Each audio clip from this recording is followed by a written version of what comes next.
Why Asia? Why am I helping orphans in Asia? That's a great question.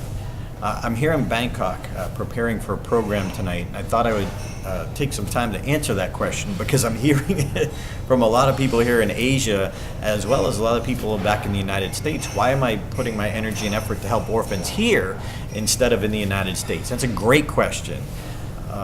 Let me answer it fully. Let me go back to the beginning.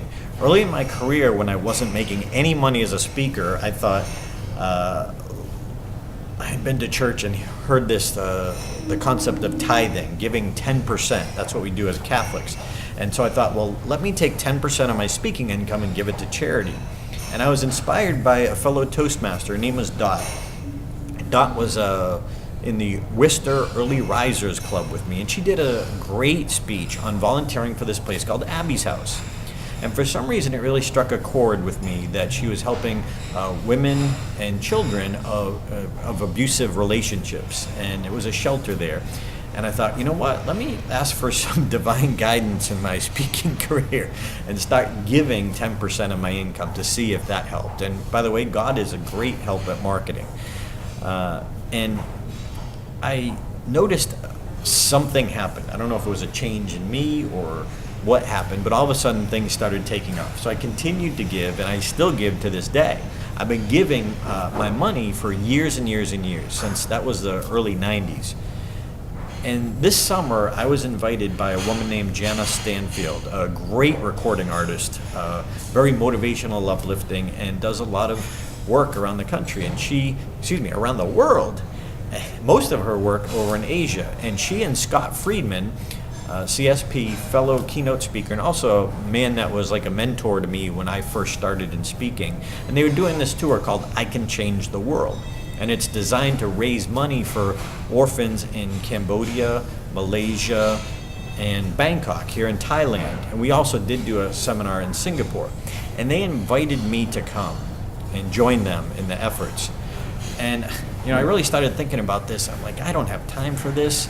But then I realized I needed to challenge myself. And for years I've been giving money, but never my talents or my time specifically for a good cause or for charity. And I thought, you know what, I need to really step up and do this. I did some praying about it. I asked some close friends who are very spiritual. I said, you know what, I think I need to do this. And it forced me to grow a little. And hopefully a lot by the time we're done here. It was really good for me. And even though there are a lot of people in need in the United States, I just think, as the song says, we're all in this together, one of Jana's songs. I chose to do it because it was already a system that was up and going. And Jana and Scott put a lot of time and effort into doing this 2 years ago and decided to do it again. So I wanted to add to something that was already in play.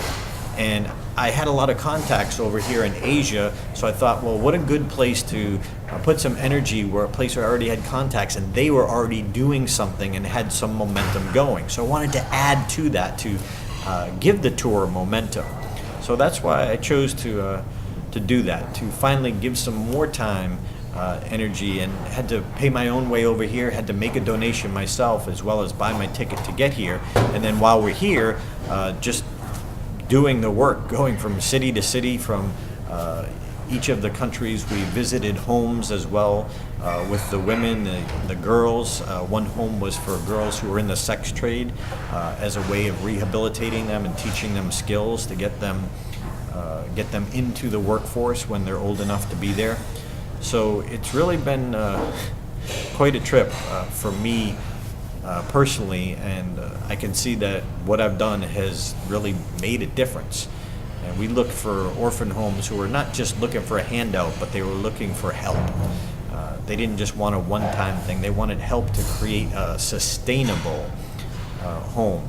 And that's why I was proud to work with Scott and Jana and Jonathan and the rest of the gang to raise money for the homes that, let's say, didn't have big financial backing. Hope Worldwide Thailand was one place that we gave money, and they were a worldwide organization years ago, but took the funding away. Now they have to figure it out themselves in each country. So Hope Worldwide Thailand was a great organization, but we work with many homes. But again, wanted to find the ones, just like the people that I want to help. I don't want to just help and give insight to someone and have them write a winning speech.